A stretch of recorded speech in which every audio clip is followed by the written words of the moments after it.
तो चलिए हम लोग बीपीटी को देखते हैं। ध्यान से समझिएगा बीपीटी क्या है। देखिए भाई, इसका जो ओरिजिनल नाम है वो क्या है, बेसिक प्रोपोर्शनल थ्योरम। लेकिन इस थ्योरम को थेल्स एक मैथमेटिशियन थे, उनके द्वारा दिया गया था, इसलिए इसका नाम थेल्स थ्योरम भी है। THALES, Thales theorem. समझ रहे हैं ना। अब देखिए इस स्टेटमेंट को हम सुनेंगे ध्यान से। स्टेटमेंट कहता है कि कोई भी एक ट्रायंगल में किसी एक साइड के पैरेलल कोई एक लाइन खींचा जा रहा है।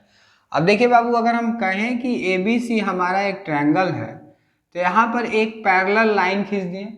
अब ये पैरेलल लाइन किसी दो डिस्टिंक्ट पॉइंट से खींचा जा रहा है, तो अब इस डिस्टिंक्ट पॉइंट का नाम D है और इसका नाम क्या है बाबू, E है।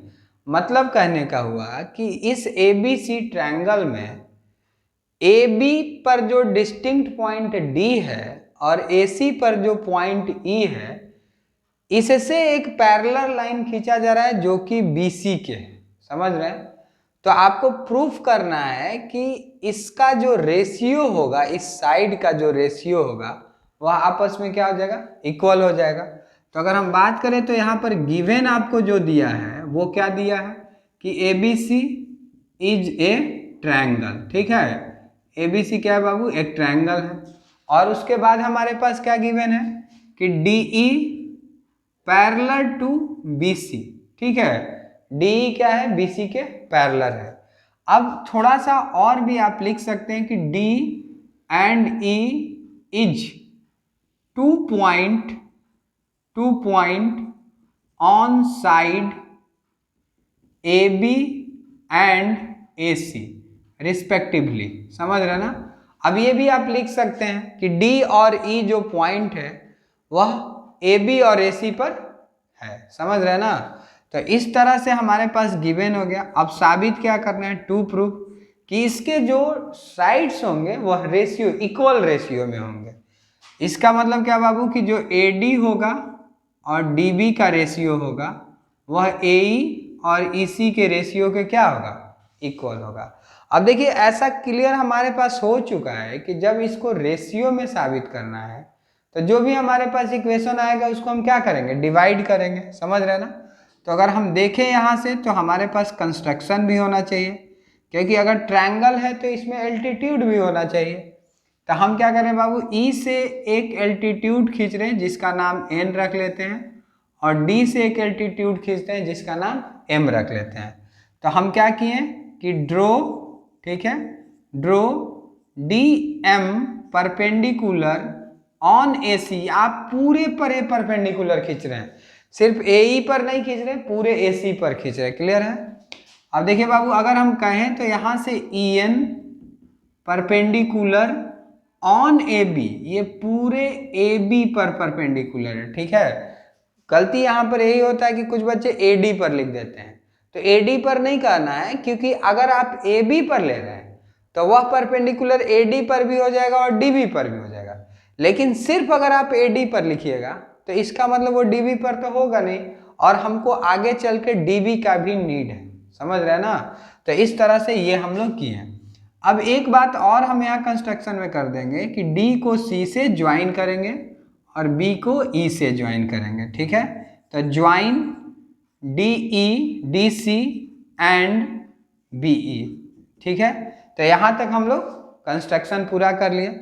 अब देखिए बाबू, अगर कंस्ट्रक्शन हुआ तो आपके पास ऑलरेडी बहुत सारे ट्रायंगल आ चुके हैं जिसको हम रेशियो में लिख सकते हैं। ठीक है, तो अगर हम कहें कि एरिया ऑफ ट्रायंगल ADE, ठीक है, area of triangle ADE by, अब देखो बाबू, अगर हमको क्या करना है ना कि पहले हम इस पूरे साइड को यूज करेंगे, तो हम अभी AD को बेस समझ रहे हैं, तो इसलिए ADE से रिलेटेड ट्रायंगल को लिए। अब हम क्या देख रहे हैं कि DEB ये भी तो हमारा एक ट्रायंगल है, और जब DEB हमारे पास ट्रायंगल है तो उस पर ये EN एल्टीट्यूड भी है। ठीक है, तो अगला हम क्या लिख लेंगे बाबू, एरिया ऑफ ट्रायंगल DBE। समझ रहे ना। अब देखो बाबू, अगर हम कहें कि ADE हमारे पास एक ट्रायंगल है, जैसे इस तरह से हमारे पास एक ट्रायंगल है, तो जिस पर एल्टीट्यूड होता है उसको हम लोग क्या कहते हैं, बेस कहते हैं। और अगर ये राइट एंगल ट्रायंगल है तो इसमें क्या हो जाता है, 1/2 इंटू बेस इंटू हाइट हो जाता है।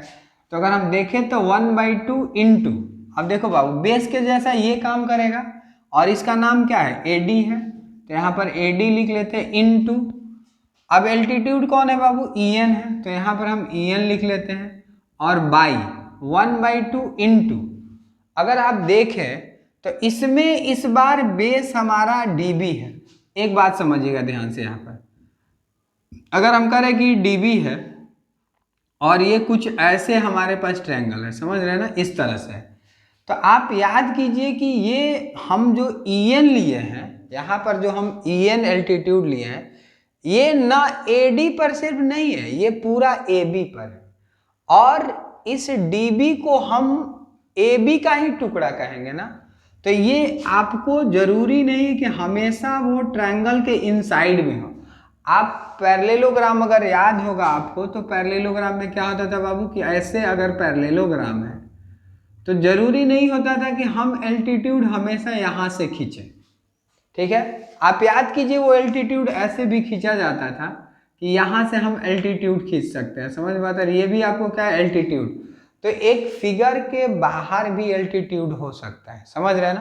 तो उसी तरह से अगर हम कहें तो ये हमारा क्या है बाबू, एल्टीट्यूड है, और ये हमारा क्या है, बेस है, ठीक है। तो यहाँ पर बेस के जैसा कौन काम कर रहा है, डीबी कर रहा है, और एल्टीट्यूड तो एक ही है, इस पूरे ए बी साइड पर एल्टीट्यूड ईएन है, तो यहाँ पर आप क्या लिख लेंगे, ईएन लिख लेंगे, ठीक है।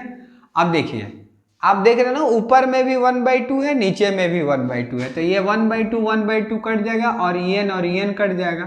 तो इस तरह से हमारे पास क्या बचा, area of triangle A D E by area of triangle D B E is equal to A D by D B, और ये हमारा इक्वेशन नंबर 1 हो गया।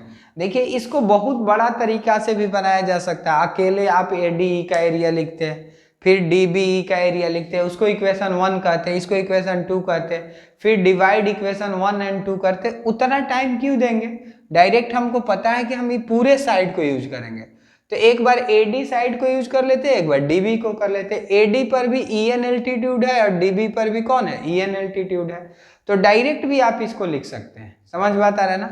उसी तरह से अगला बार हम पूरे इस एसी साइड को यूज करेंगे, ठीक है। तो देखिए बाबू, ट्रायंगल के नाम पर कोई इफेक्ट नहीं पड़ेगा, हम बेस को भले बदल रहे हैं, यहाँ पर ए लिख रहे हैं, अगला बार हम ए को बेस लिखेंगे क्योंकि यहाँ पर डीएम एल्टीट्यूड हो रहा है। नाम तो आप सेम लिख सकते हैं ना, तो यहाँ पर आप क्या लिख सकते हैं, अगेन देखिए बाबू, area of triangle A D E ही लिखिए, A D E by area of triangle, देखो ध्यान से समझिएगा, डी डी ई सी। अब अगला बार क्या लिखें, डी ई सी, ठीक है। अब यहां से क्या हो जाएगा, ए डी ई, इस बार हम बेस किसको ले रहे हैं, ए ई को ले रहे हैं, तो हमारे पास क्या हो जाएगा बाबू, 1/2 ए ई गुना, ठीक है, डी एम, यहां पर एल्टीट्यूड कौन है, डी एम है, और यहां पर क्या हो जाएगा बाबू 1/2, ध्यान से समझिए, इस बार हमारा बेस कौन हो जाएगा, ईसी हो जाएगा। कौन बेस है हमारे पास, ईसी है, तो यहां से ईसी हो जाएगा गुना, आपको बताया ना कि डीएम जो है एसी पर एल्टीट्यूड है, तो ये इस छोटे वाले टुकड़े ईसी पर भी एल्टीट्यूड है, ठीक है। तो यहाँ पर हम क्या लिख लिए बाबू, डीएम लिख लिए। अब 1/2 डीएम और डीएम कट गया, तो ए ई बाई क्या बच गया, ईसी बच गया, कितना बराबर, area of triangle A D E and area of triangle D E C, समझे। और इसको हम क्या कर लेते हैं, इक्वेशन 2 कर लेते हैं। अब बस थोड़ा सा और, एक क्लास 9th का छोटा सा कॉन्सेप्ट है, उसको आप याद कीजिए। कहता क्या है कि जब कोई दो ट्रायंगल सेम बेस पर हो और सेम बिटवीन पैरेलल लाइन होता है, तो उसका एरिया क्या हो जाता है बाबू, इक्वल हो जाता है। अगर हम कहें कि ये लाइन और ये लाइन पैरेलल है, और इस लाइन पर ये ऐसे एक ट्रायंगल है, ठीक है, और इसी लाइन पर ऐसे एक ट्रायंगल है, तो ये दोनों जो ट्रायंगल होंगे ना, इसका एरिया क्या हो जाता है बाबू, इक्वल हो जाता है। कैसे इक्वल हो जाता है, ये क्वाड्रिलेटरल का प्रॉपर्टी, समझ रहे हैं। तो आप देखिए गिवन क्या है कि डीई जो हमारा है बीसी के क्या है बाबू, इक्वल है। डीई जो है बीसी के क्या है, इक्वल है। अब आप एक बात बताइए कि ये डीई जो है बीसी के पैरेलल है, और अगर हम डीई को बेस कह रहे हैं तो DEC एक हमारा ट्रायंगल होगा, DBE भी हमारा एक ट्रायंगल होगा। तो दोनों का बेस कौन हो जाएगा, DE हो जाएगा। और ये दोनों ट्रायंगल DE और BC पैरेलल लाइन के बिटवीन है, तो इन दोनों का एरिया आपस में क्या होगा, इक्वल होगा। अगर हम देखें तो हमारे पास AD DB AE EC आ चुका है, तो हम डायरेक्ट तो इस दोनों को आपस में इक्वल नहीं ना कर सकते हैं, क्योंकि ऐसा तब होगा जब किसी भी इक्वेशन में कोई भी एक लेफ्ट साइड हो या राइट साइड, कोई भी एक इक्वल होता है, तब हम दूसरे पार्ट को क्या कहते हैं, इक्वल कहते हैं। तो यहाँ हमारा ADE है, लेकिन DBE है और DEC है। क्या दोनों, ये दोनों बाबू इक्वल है, नहीं इक्वल है। तो पहले हम इन दोनों को इक्वल करेंगे। अब इक्वल कैसे करेंगे, उसी पैरेलल लाइन वाला क्राइटेरिया से। तो हम यहाँ पर क्या लिखेंगे, वी नो दैट, ठीक है, इफ टू ट्रायंगल, ठीक है, if two triangle are between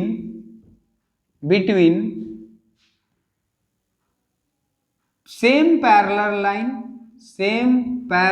line and same base, then, ठीक है। अब same parallel line between same base, then their area are equal. तो उसके एरिया क्या हो जाते हैं बाबू, इक्वल हो जाते हैं। तो हम डायरेक्ट लिख सकते हैं फ्रॉम, देखिए अब DEC जो है DBE के इक्वल हो गया, ठीक है। तो जैसे ही DBE जो है DCE के इक्वल हो गया, तो ये जो लेफ्ट, जो राइट साइड है, इस राइट साइड के इक्वल हो गया। तो हम यहां पर लिख सकते हैं कि hence area of triangle DBE is equal to area of triangle DEC। ये एरिया क्यों इक्वल हो गया, क्योंकि इन दोनों का बेस जो है वो कौन है, DE है, ठीक है। और ये DE और BC पैरेलल लाइन पर है, इसलिए इन दोनों का एरिया इक्वल हो गया। तो अब आप देखिए इक्वेशन 1 को और 2 को, इसका भी राइट साइड, इसका भी राइट साइड, दोनों क्या हो गया, इक्वल हो गया। क्लियर है। तो हम लिख सकते हैं ना कि फ्रॉम इक्वेशन 1 एंड 2, 1 और 2 से, जब कोई दो इक्वेशन का राइट साइड इक्वल है तो लेफ्ट साइड भी क्या हो जाएगा बाबू, इक्वल हो जाएगा। और इस तरह से AD बटा DB और बराबर AE बटा में क्या, EC, और ये हमारा क्या होता है, प्रूव्ड होता है। देखिए इस क्वेश्चन को बहुत बड़े तरीके से भी बनाया जा सकता है, डेढ़ 2 पेज में बनाया जा सकता है, लेकिन क्यों, जब छोटे कामों में आसानी से हो जाएगा, समझ रहे ना। टाइम और एक्यूरेसी दोनों आपको मेंटेन करना है एग्जाम में।